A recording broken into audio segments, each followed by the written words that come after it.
Eu vou estar utilizando essa Bíblia católica que eu gosto muito. Eu tenho outras diversas ali que depois eu posso apresentar, mas eu gosto muito dessa tradução. Não é a melhor é a Bíblia de Jerusalém. A posteriori eu direi por quê. No capítulo 18 de Primeiro Reis, tem uma treta que diz assim: Acabe convocou todos os israelitas e reuniu os profetas no Monte Carmelo. Então Elias, aproximando-se de todo o povo, disse: Até quando andeis mancando de um lado para outro? Se o Senhor é o verdadeiro Deus, segue-o. Mas se é Baal, segue a ele. O povo não respondeu uma palavra. Então Elias disse ao povo: Eu sou o único profeta do Senhor que resta. Ao passo que os profetas de Baal são 450. Quando nos deem 2 novilhos, eles escolhem um novilho. E depois de cortar em pedaços, o coloquem sobre a lenha, sem pôr fogo por baixo. Eu prepararei depois outro novilho, e o colocarei sobre a lenha, e tampouco lhe porei fogo. Em seguida, invocarei o nome do Senhor Deus, e eu invocarei o nome do Senhor, o Deus que ouvi enviando fogo. Este é o Deus verdadeiro. Todo o povo respondeu, dizendo: É boa essa proposta. O que estava acontecendo aqui é que esse povo era israelita. Isso mesmo, esse povo judeu. Havia um grande problema. Esse povo, ele era dividido entre a adoração a dois deuses. O primeiro era o deus fenício, Baal. O segundo era o deus Jeová.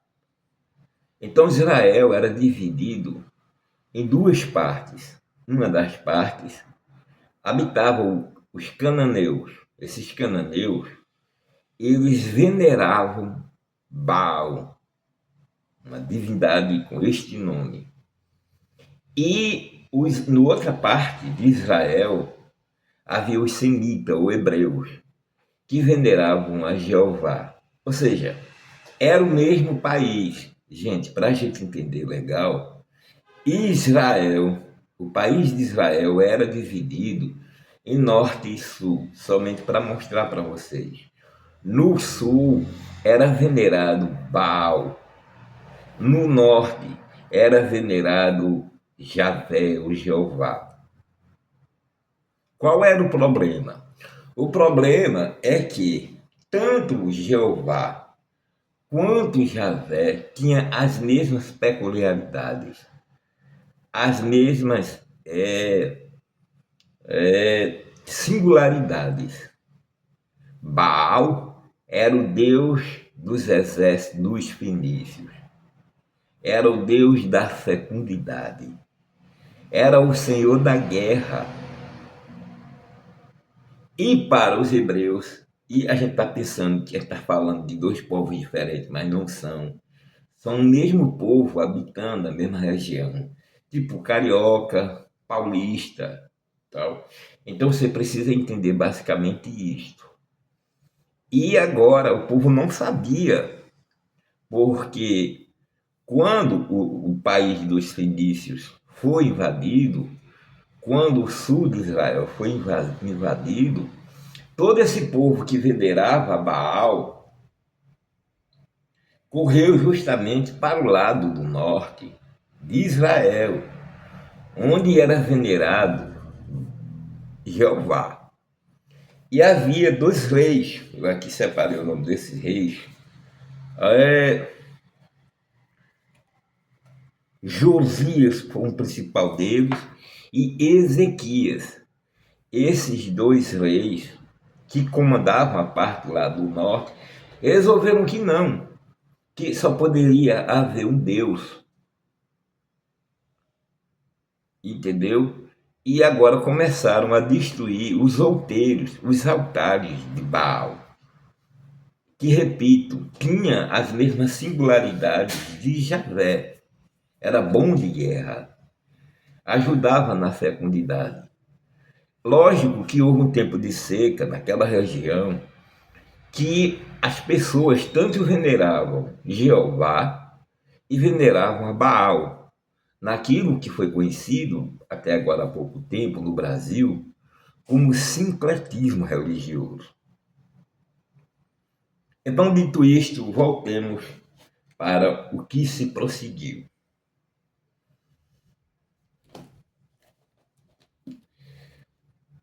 Que nos dei 2 novilhos.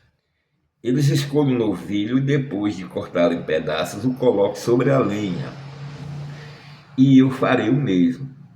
Então ele pediu ao povo 2 novilhos, né, 2 cabras, 2 bodes, 2 cordeiros, que era para colocar em cima do altar e clamar pelo Deus. Então, aqueles que veneravam Baal iriam pedir fogo a Baal e Baal deveria mandar fogo. E esse fogo iria extinguir aquele animal, aquele bicho, né? E disseram então, ótima proposta. Elias disse então aos profetas de Baal: escolhei um novilho e começai por sois maioria, que eram mais de 400, e invocai o nome do vosso Deus, mas não acendais o fogo. Eles tomaram o novilho que lhe foi dado e prepararam, e invocavam o nome de Baal desde a manhã até meio-dia, dizendo: Baal, ouve-nos. Mas se não ouvia voz alguma e ninguém que respondesse, não havia. Baal não ouviu eles. E dançavam ao redor do altar que tinham levantado. Ao meio-dia, Elias zombou deles, é, e disse: gritai mais alto, pois sendo Deus, pode estar ocupado. Porventura, ausentou-se ou está de viagem, ou talvez esteja dormindo e seja preciso acordá-lo. Tirou onda, o Elias. Então eles gritaram ainda mais forte e retalharam-se, segundo seu costume, com espadas e lança até o sangue escorrer. Passado meio-dia, entraram em transe até a hora do sacrifício vespertino, mas não se ouviu voz nenhuma, nem resposta em sinal da atenção. Então Elias disse a todo o povo: aproximai-vos de mim. Todo o povo veio para perto dele e ele refez o altar do Senhor que tinha sido demolido, tomou 12 pedras, segundo o número das tribos de Judá, a quem Deus tinha dito: teu nome será Israel, e edificou com as pedras um altar no nome do Senhor. Fez em torno do altar um rego, como para semear os 20 litros de grãos. Empilhou a lenha, esquartejou o novilho, colocou sobre a lenha e disse: enchei 4 talhas de água e derramai sobre o holocausto e sobre a lenha. Ele mandou que derramassem água sobre a lenha e sobre o cordeiro. Veja que coisa. Depois disse outra vez, e eles assim fizeram a segunda vez, e acrescentou: ainda uma terceira vez, molhem de novo. E assim fizeram pela terceira vez. A água correu em volta do altar e o rego ficou completamente cheio. Chegada a hora do sacrifício, o profeta Elias aproximou-se e disse: Senhor Deus de Abraão, Isaque e Jacó, mostrai hoje que tu és o Deus de Israel e que eu sou teu servo e que por ordem tua que fiz essas coisas. Ouve-me, Senhor, ouve-me, para que esse povo reconheça que tu, Senhor, és Deus e que tu que converte o seu coração. Então caiu água da face do Senhor, diz a Bíblia, que devorou o holocausto, a lenha, as pedras e tudo mais que havia sobre o altar. e secou a água que estava no rego. Vendo isso, o povo prostrou-se com o rosto em terra, exclamando: É o Senhor que é Deus, e é o Senhor que é Deus. No caso, é Javé que é Deus. Elias disse: Prendei os profetas de Baal, que nenhum deles escape. Eles os prenderam e Elias levou-os à torrente de Quizon, onde os matou. Então, bom dia aí para nossa querida Nathalie. Uma honra imensa estar fazendo esse vídeo para você, dizendo para você que dormi muito bem. Né? Estou com uma cara de sono. Já falei, antes mesmo de tomar café, eu vou fazer esse vídeo para que ela saiba quem é Baal. E já trouxe esse texto contundente em que Baal, na Bíblia, é derrotado por Javé. Mas é uma das coisas que é preciso que você entenda. O povo de Israel, que estava em derredor do holocausto e tudo mais, sempre venerou Baal. Sempre venerou Baal. E foi somente depois do cativeiro, no ano 6º a.C., do cativeiro da Babilônia, em que eles passaram mais de 300 anos como escravos, foi lá dentro, no meio da escravidão, que nasceu o sacerdócio. E quando foram livres do cativeiro da Babilônia, resolveram venerar um único Deus, não é? E pensa você que isso se chama-se monoteísmo. E isso não é monoteísmo. Isto é monolatria. Porque monoteísmo é quando o povo reconhece que só há um único Deus. Mas o povo sempre reconheceu que havia mais deuses. Por isso que Jeová, no capítulo 20 de Êxodo, vai dizer: Não terás outros deuses diante de mim. Por quê? Porque havia outros deuses diante dele. E ele queria exclusividade. Então, gente, primeiro, não precisa se deixar enganar com essa história de que os judeus são monoteístas. Eles são monólatras. Significa que eles foram forçados a venerar um único Deus, mas que havia outros. Enquanto todo aquele povo antigo habitava, havia deuses diversos. Dagon, Amon, Baal, a esposa de a esposa de Asherá, entre outros. Então é preciso que se entenda isto para a gente prosseguir com Baal. Como Baal tinha sido invadido, como a terra de Baal, os fenícios haviam sido invadidos e eles estavam na comunidade semita, então é claro que, uma vez que precisavam desses outros, se tornaram seus subservientes. E foi necessário que se destruísse os altares de Baal. Nós vamos encontrar entre os povos fenícios dois heróis formidáveis, um chamado Amilcar Barca. Amilcar Barca, quando Roma tomou o império, Amilcar Barca, que era um guerreiro fenício, ele não gostava dos impostos que eram cobrados do seu povo. Era um homem valente, o nome Amilcar, quer dizer, eu e Baal. E aí você vai ver na história que ele teve um filho e chamou o nome desse filho Aníbal. Veja esse nome, Baal. Aníbal Barca. E esse será um herói. E ele treinou esse menino herói em todas as artes marciais. Esse menino seria justamente aquele guerreiro formidável que você pode encontrar aí nas páginas do Google, nos textos que foram escritos aos milhares dos blogs e também no YouTube, a história do guerreiro Aníbal Barca. Aníbal, ele invadiu Roma atravessando os Pirineus com elefantes, milhares de elefantes, e os Pirineus gelados. Ou seja, ele perdeu mais de 50 mil homens na travessia até Roma. Esse herói fabuloso, Aníbal, invadiu Roma. Imagine você, Roma que era a capital do império. Então eram homens que não se dobravam de forma alguma. Esses guerreiros fabulosos tinham um Deus fabuloso, que é nada mais, nada menos de que Baal. Então vocês sabem o resto da história, vocês sabem, porque a Igreja Católica, né, depois do Concílio de Nicéia, em que Constantino iria oficializar essa religião que nós hoje conhecemos como oficial, que é o cristianismo, mandou destruir todos os outros livros que falavam de outros deuses.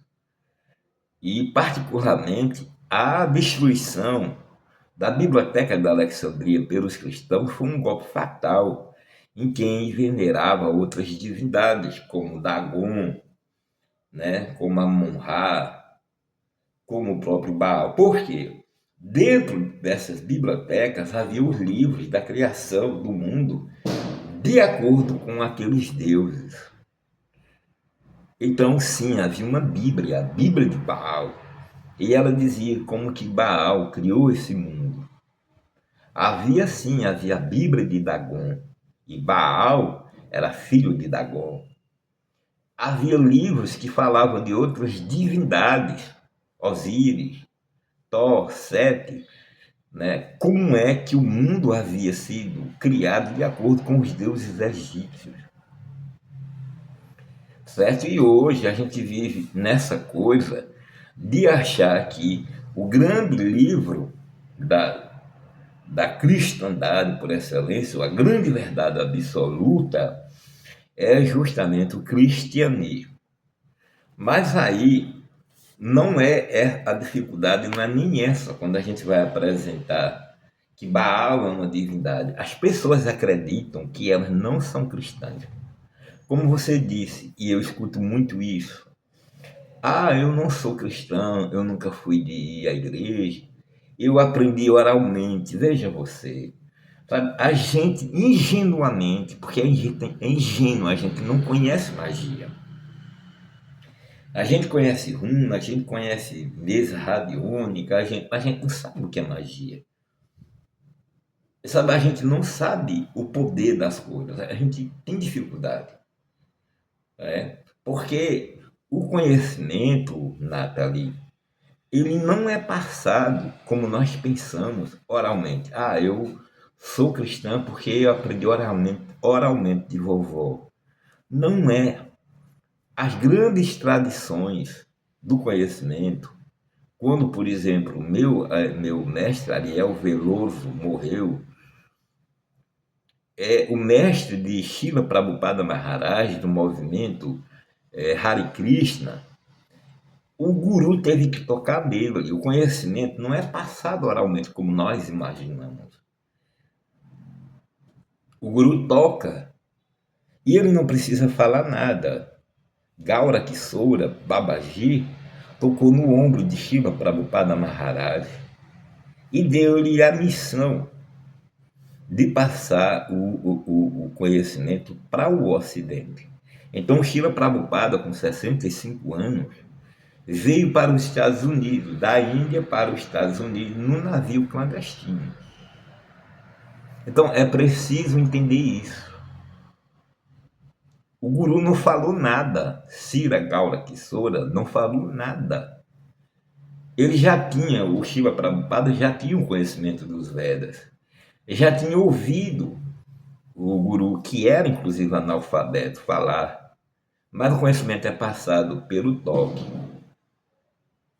E esse conhecimento foi passado para você da maneira exatamente que a tradição passa, pelo toque. A sua avó tocou em você. A sua avó que cria nessas coisas tocou em você. Que cria em juízo final, volta de Cristo, ressurreição dos mortos e outras coisas mais. Existem estudos comprovando que os bisnetos daqueles que estiveram em campos de concentração nazista, eles têm medo de farda e eles têm medo de cães policiais. Meninos que até não sabiam qual foi a história dos seus bisavós em campo de concentração. Crianças de 4, 5 anos, com horror. Crianças na Alemanha, judias na Alemanha, depois, muito depois da questão do Holocausto, com horror à farda policial, com horror a cães de guarda. Estava no DNA. Então, a gente precisa tirar isso da nossa cabecinha aqui. Porque não pegamos uma Bíblia, somos bruxos. Não somos bruxos. Porque não fomos na igreja, somos pagãos. Nós não somos pagãos. Há uma prova. Quando vai chegando a Páscoa, a gente vai se preparando para na quinta-feira todo mundo preparar o seu pedacinho de peixe. Macumbeiros, quimbandeiros, satanistas, luciferianos. Está todo mundo lá, todo mundo na sexta-feira quer comer peixe. E o que é isso, senão o peso da tradição? Então nós não somos livres como pensamos, não é? E sobre isso é importante falar. Baal foi sincretizado. Baal, para sobreviver, como aconteceu com os negros, que tornou Santa Bárbara em Iansã, que tornou Ogum em São Jorge para sobreviver, Baal foi passando, primeiro, através das mãos de Salomão. Salomão, ele conseguiu prender os 72 Daimon de Goécia num vaso de chumbo e ouro. Então nós teríamos ali os 72 Daimon de Goécia, sendo que o primeiro deles é nada mais, nada menos de que Baal. E Baal é aquele Daimon que é visto como Hermes Psiconcopo. O Hermes é aquele que vai levar você para uma visita pelos reinos mais baixos. É como, por exemplo, o Vigílio na obra de Dante. Dante, depois que ele perde a companhia de Beatriz, ele fica se sentindo solitário, ele adoece, tem 40 graus de febre, e na sua cama ele tem um sonho, e no sonho ele vai atravessar purgatório, limbo e inferno até alcançar o céu, porque ele perdeu uma pessoa que ele queria, que era a menina Bícia, ou Beatriz. E ali ele vai ter Virgílio. Virgílio vai ser o poeta que vai levar, assim como Baal, vai levar Dante pelos 9 círculos infernais. E ele vai superar os 9 círculos infernais através de Virgílio, o Dante. E o último dos livros chama-se Paraíso. E aí ele vai conseguir casar com Bícia, com Beatriz. Então, Baal é o extremo iniciador daqueles que vão conversar com a Goécia.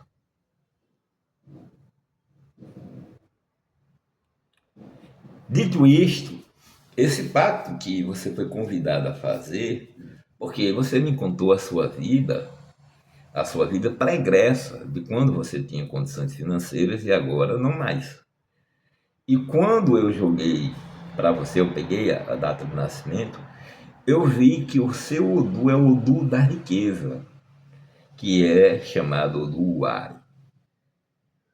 E existem 2 Odus, na verdade 3, que se referem à riqueza. Ofum, que são os 10 búzios abertos, Obará, que são os 6 búzios abertos, e 11, o Wari, que são 11 búzios abertos. Ou seja, você pode fazer um pacto de aprendizado, pode fazer um pacto, eu vou fazer um pacto para eu venerar Baal. Mas você disse que não, você queria um pacto que você crescesse, porque, como eu, santo que não me ajuda pode cair da parede. Certo? Esse pacto que eu estou oferecendo a você, que nós aqui oferecemos, o valor dele é de R$2.000, porque é o mais elevado. Como assim R$2.000? Pois é, a sacerdotisa da casa, que me ajuda, meu passarinho e tudo mais, foi cobrado R$ 2.000 a ela, para ela poder fazer. É claro que ela paga como ela pode mensalmente. E a gente vai abatendo. Então, o único pacto de abertura de caminho, pela primeira vez que eu fiz, foi para a Lumina Iase, essa menina que está devendo 500 mil ao banco, mas que fez o pacto, assinou o contrato, e nos dias dos rituais ela morando aqui. Ela simplesmente não vem, ela não dá um bom dia e tudo mais. E eu tinha falado para ela da necessidade que eu iria precisar de ajuda no dia dos rituais. E qual é a minha raiva? É porque, assim, ela tem vários namorados que não querem ela. Então ela me aluga o sábado todinho para eu falar sobre o macho dela. Mas no dia dos rituais, ela simplesmente não dá um bom dia. Ou seja, essa pessoa é desqualificada para estar diante da divindade que é Baal. Porque existe uma série, sim, de compromisso. Porque se você quer ficar rica, se você quer crescer, se você quer alguma coisa maior, claro que vai existir disciplina. Senão vai passar a vida que nem esse povo CLT. Que, eu vou fazer uma fezinha. Eu nunca faço uma fezinha. Todo jogo que eu aposto, eu ganho. Todo cavalo que eu aposto, eu ganho. Eu não ganhei ontem, Brasil e Argentina, porque estava pagando uma mixaria.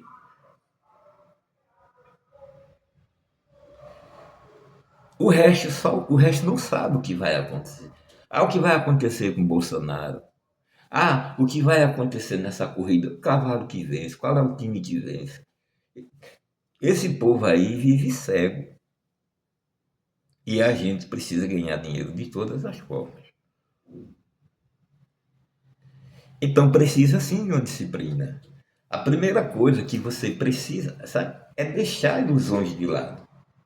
Nós não temos, é, é, nós não temos fios, cordões, e porque me foge a palavra correta agora. Nós não temos, sabe, aquilo que liga a mãe com o filho, o cordão umbilical. Nós não temos com Sete, nós não temos com Dagon, nós não temos com Amon-Ra, nós não temos com esse povo, nós não temos com Nefertiti, nós não temos com Cleópatra. Esses arquétipos são uma bosta. Porque nós não temos contato nenhum com esses arquétipos.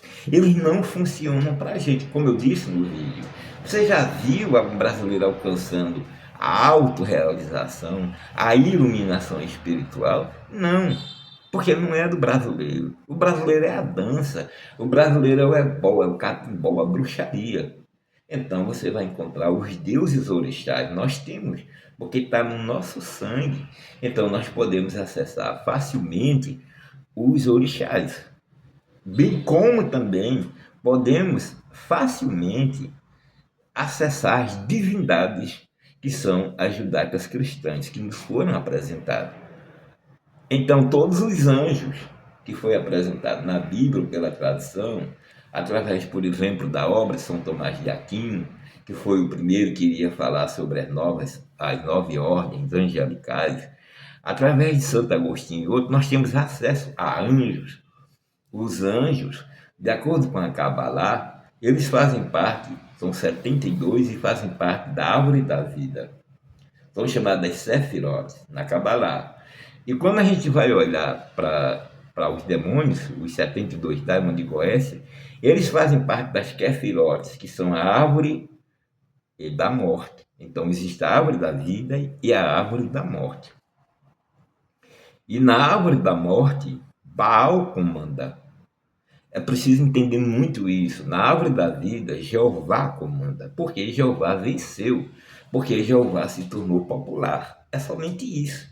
Então, Baal, Jeová, com os seus 72 anjos, né? É interessante que todo mundo tem o nome de El. Você vai ver Josiel, Aziel, Gabriel, Miguel, tudo com El. E você vai ver o primeiro Daimon de Goécia, que é também um El, que é Baal. E você vai descobrir, se aprofundar mais ainda, que o Deus originário de tudo, antes de Israel, dos deuses de Israel, era El. E ele tinha uma esposa chamada Xerá, e que durante séculos Jeová também teve a esposa de El como sua. Então a gente tem que desmistificar essas coisas da cabecinha da gente. Sabe, a gente tem que sair dessas viagens, porque senão você não vai ganhar dinheiro.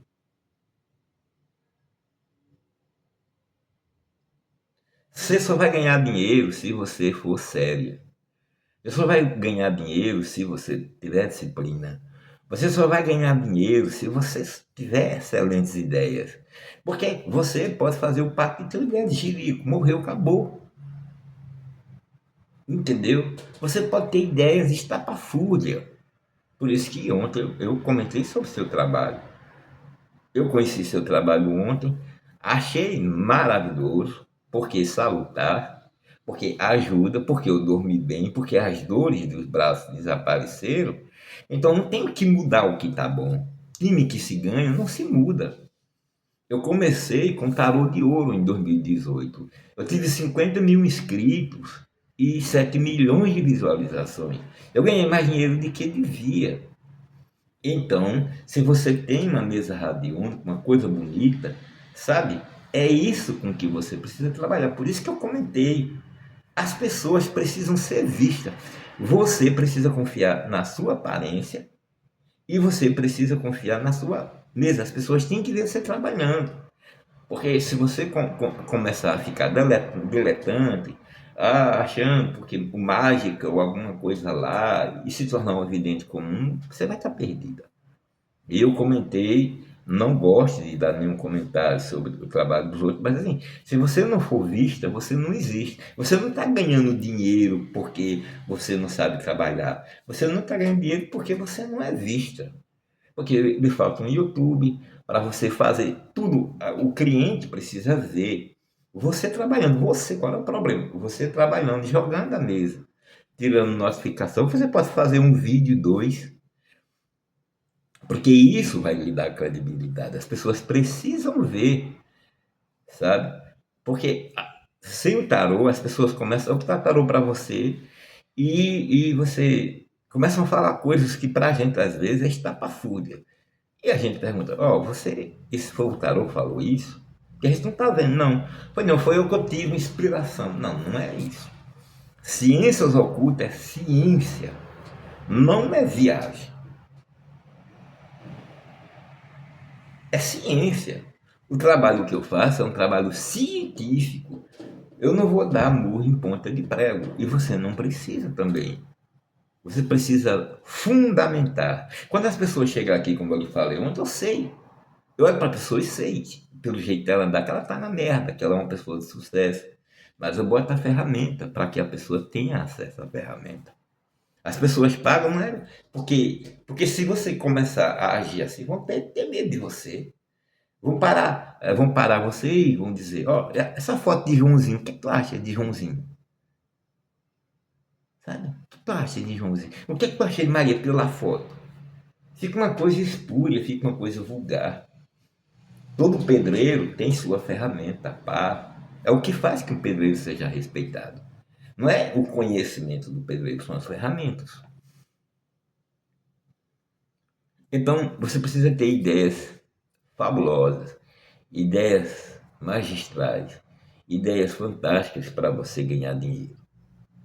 E aí, o que foi que eu fiz? Na hora que eu estava falando com você, o maioral da casa disse que aceitava o seu pacto.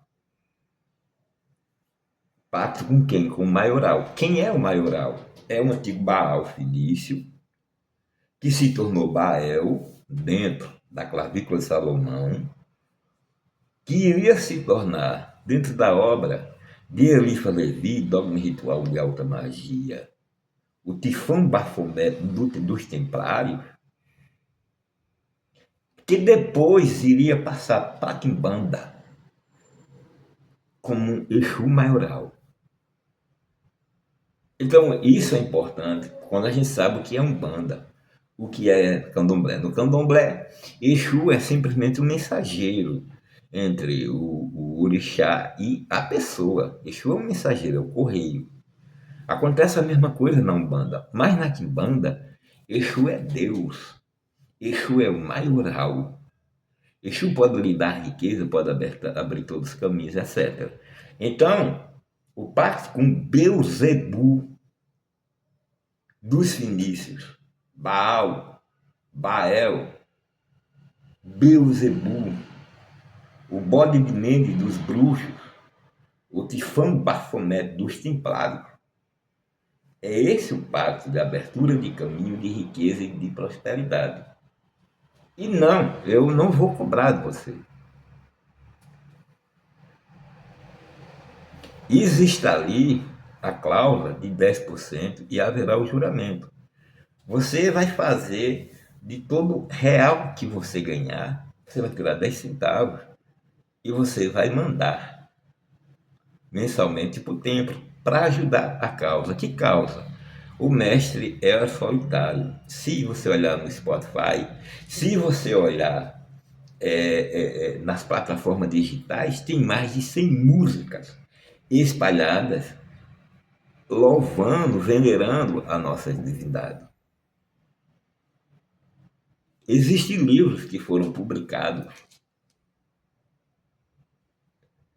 Existe um velho aqui que passa as madrugadas escrevendo livros e que precisa publicá-los. A causa é nossa. Porque o que é que os deuses querem? O que Baal quer? O que é que Lúcifer quer? Qual é o segredo deles? Eles querem ficar famosos.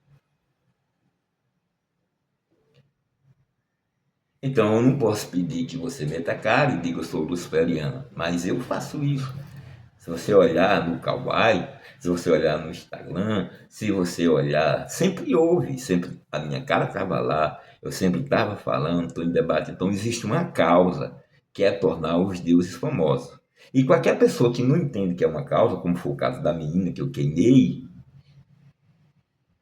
os textos dela, porque ela não está percebendo que ela precisa estar junto, que a união faz a força, que é preciso agregar. E qualquer pessoa que não entenda isso, porque se entrar numa igreja sabe que tem que sair pregando de porta em porta, se for testemunho em Jeová, se não for testemunho em Jeová, tem que entregar os panfletinhos, tem que estar lá na igreja todos os sábados, se for da igreja adventista, você tem que aparecer na igreja. Aí você não quer aparecer aqui, aí você não quer participar, aí você não quer participar de uma causa extrema como essa. Aí vem os medos. Porque quem é Baal? Eu já lhe disse. Baal é um Deus que foi marginalizado. Ele é a mesma divindade, Jeová, só que marginalizado. Eu não entendo, você entende? Polícia e bandidos são marginais. Por isso que um caça o outro. Só que um é oficial, veste a farda da polícia e o outro corre como um bandido. Às vezes nem chinelo tem. Então existe a polícia, é o bandido, só que oficial. Jeová é Baal, só que é oficial. E Baal, ele trabalha com a matéria física. Ele trabalha com dinheiro. Ele trabalha com o sexo. É o mesmo, é assim. Só que como foi marginalizado, ele cuida dos seus filhos marginais, dos seus filhos singulares, dos pagãos, dos hereges. É preciso entender isto. Agora é preciso amá-lo. Como os crentes amam Jeová. A gente quer fazer um pacto. Pode ser um pacto de 7 dias, pode ser um acordo de 7 meses. Como assim? Os crentes se batizam, morrem de amor por Jeová. E por quê? A gente já coloca um limite. O Deus lá, oficial, não serviu para a gente. A gente está na fudência. A gente está tomando no rabo. E, não, eu quero 7 dias, eu quero 7 meses, tudo certo. Por quê? Porque a gente tem um conceito pré-formado. Porque nós somos preconceituosos. E aí é que a gente vê claramente que independente dos arquétipos que disseram da maioria das pessoas, na verdade elas não são bruxas porra nenhuma. Na verdade não são feiticeiras porra nenhuma. Porque como é que você é feiticeiro e tem preconceito contra o pai do feitiço? Como é que você é macumbeira e tem preconceito contra os orixás? Como é que você é satanista e tem problema com Satã? Como que você é luciferiano e tem preconceito com Lúcifer? Não, não bate, a coisa não bate. E foi o que aconteceu com Paulo Coelho Leas e o Mago. Paulo Coelho existe sim, você vai procurar aí. Existe sim, história sim, faladas pelo mestre da Agêntios, que era a classe de bruxos que Paulo Coelho participava e ele matava bicho no meio da rua para ficar rico, para crescer.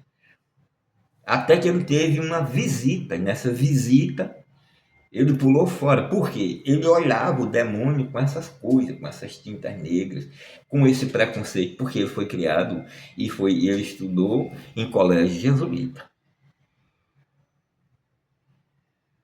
Esses são os corações fracos, filhos de Baal. Baal é o general de Satã. Filhos e filhas de Baal têm que ter honra, têm que ter respeito, têm que ter disciplina, tem que ter força. Ah, sim, mas eu quero fazer um pacto de 7 anos. Tá, você vai fazer um pacto de 7 anos como um experimento. Eu acho louvável. Agora você vai cumprir a risca. Você vai assinar o compromisso. Você vai ter compromisso, como você tem com seu esposo e com as crianças. Ah, eu quero fazer pacto, mas não quero compromisso. Como assim? Eu quero fazer pacto, mas eu não quero passar pelos problemas. Pois é, eu fui expulso de casa. Eu era um cara bom, eu cuidava da minha irmã. Eu peguei minha irmã, que era uma piniqueira, e paguei um salário para ela ficar em casa. Eu levei ela uma semana antes do Natal para dar as melhores roupas. Mandei ela entrar numa loja chique, dar as melhores roupas. Para espichar o cabelo dela, eu paguei, mandei de táxi para casa. Uma semana depois, ela me expulsou de casa porque ela não prestava. A minha irmã não prestava. E eu disse: eu só volto aqui quando você morrer. Ou eu morrer ou você morrer. 3 anos depois, ela morreu de câncer. Certo, e daí? Você acha que a família me visita? Ninguém me visita, todo mundo é adventista. Eu fui adventista do sétimo dia. Eu fiz curso de teologia adventista. Eu fiz curso de teologia católica. Sabe, as pessoas não me conhecem. Ali tem um monte de Bíblia que eu vou mandar umas fotos para você. Eu tenho 12 versões bíblicas. Eu tenho o Alcorão, o Bhagavad Gita, a Zenvesta. Entendeu? Então você está conversando com uma pessoa absolutamente culta, não é? E fundamentada naquilo que te prega. Não, minha família não fala comigo. Meu computador não fala, computa. A minha história todinha é essa. Essa é a via tenebrosa. E não é a via da família feliz, não. A família feliz que vai para o céu. Isso é invenção. No Velho Testamento não havia essa história de família feliz. A família de Jó era feliz. Me indique alguma família feliz. A família de Jefté era feliz, que Jefté matou a própria filha para dar a Jeová. A família de Abraão era feliz, que ele ia matar o filho Isaac para dar a Jeová. Como que? Essa família feliz é a invenção do cristianismo moderno.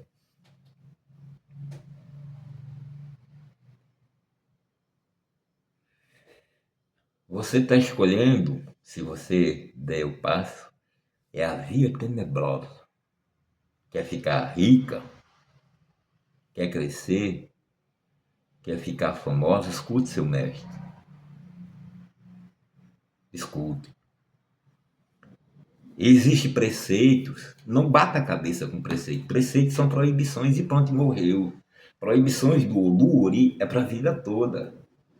Se descumprir, fudeu. Se descumprir, você colocar um negócio, está crescendo no YouTube, está crescendo não sei o que, e você descumprir, começa a haver contra-cheque, acontecem coisas erradas, seu carro bate, o motor do carro bate, você vai ter uma doença na família muito séria com alguma, sabe? Vai acontecer alguma coisa, você vai pegar aquele dinheiro todinho e colocar, porque chama-se contra-cheque. O conhecimento aqui é um conhecimento fundamentado em obras. Eu vou lhe passar as obras que vão lhe trazer riqueza.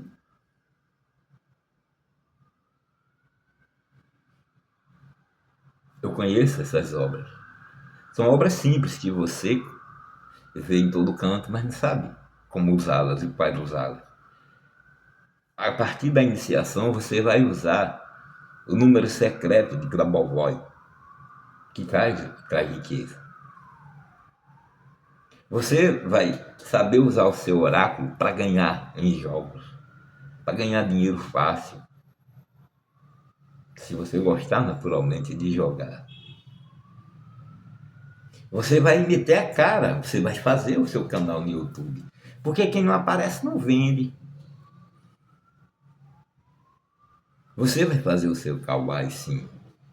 Você vai ajeitar a sua mesa, sabe? E vai dizer. E é logo, não é ficar postergando. Postergar é negócio para fracassado. Eu tenho ideia para fazer um livro, eu começo a escrever. Eu tenho mais de 20 livros escritos.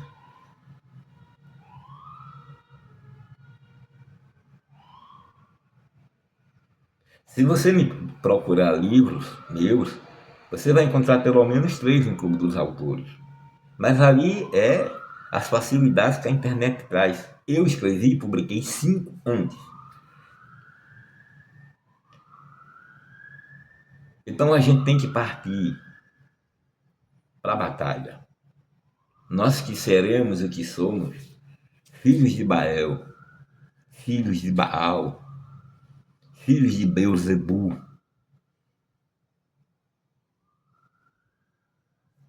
nós somos filhos de uma divindade guerreira. E é claro que a Bíblia vai contar, porque quem conta a história, né? Quem conta um conto aumenta um ponto. A Bíblia sempre vai mostrar o lado de Jeová. Mas cadê a Bíblia cadê a Bíblia de Baal? Foi queimada na biblioteca de Alexandria. Você não tem acesso, eu não tenho acesso, mas ela existiu sim. Então você precisa ver lá o seu pacto e assinar. Ah, mas eu não sei de tudo. Ah, quando você entra numa faculdade, você também sabe de tudo. Quando você começou a estudar aí a sua mesa radiofônica, que hoje é maravilhosa, você não sabia. Não tem como você saber igual a mim, que comecei há 7 anos atrás. Você não vai saber igual a mim em 7 dias. Você vai estudar um dia atrás do outro. Você vai descobrir um dia atrás do outro. É isso que é o maravilhoso de ser luciferiano. Eu prefiro ser essa metamorfose ambulante do que ter aquela velha opinião falando sobre tudo. Você vai crescer, agora tem que ter coragem de dar o primeiro passo. Se você não tivesse coragem, não tinha nascido. Que tem crianças, como diz o livro dos Espíritos, chega na hora de nascer, tem medo. Você está para nascer de novo. Você precisa assinar os acordos. Os acordos são esses. Ah, tô com medo, não dá, eu não quero. Olha, desisti, eu não sei tudo. Então não tá bom, não tem impacto.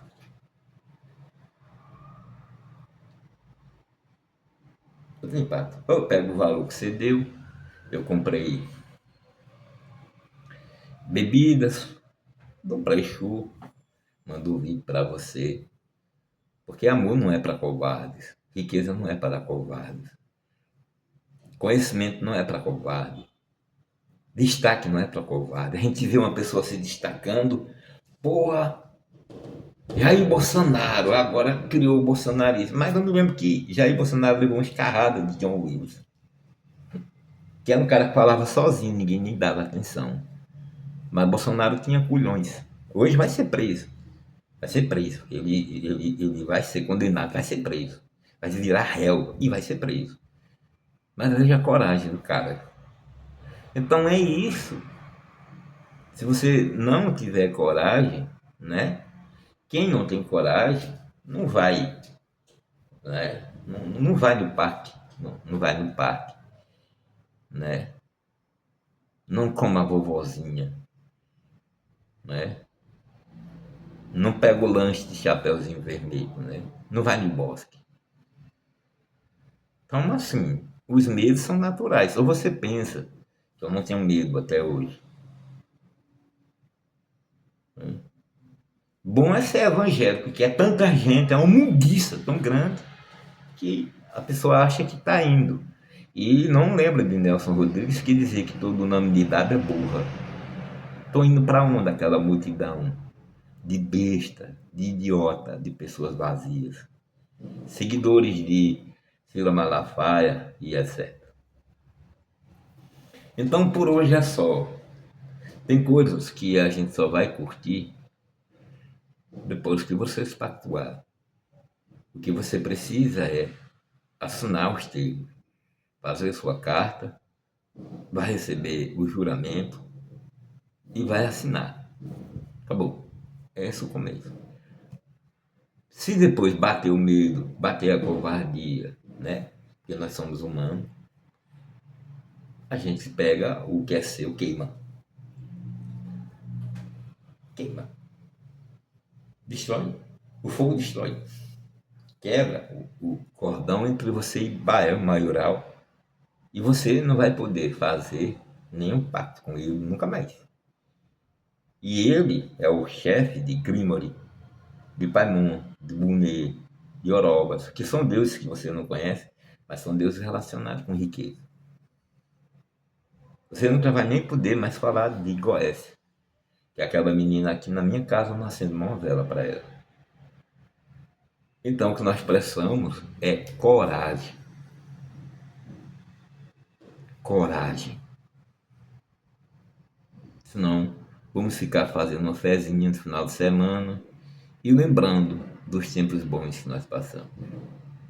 Nath, uma honra falar para você. Espero que você não fique perturbado com minhas palavras. Esse é o meu jeito de falar. Por isso que eu não dou mais nem atenção a essa Milena, porque eu debochar não quer nada. Então, de mim não vai ter nada.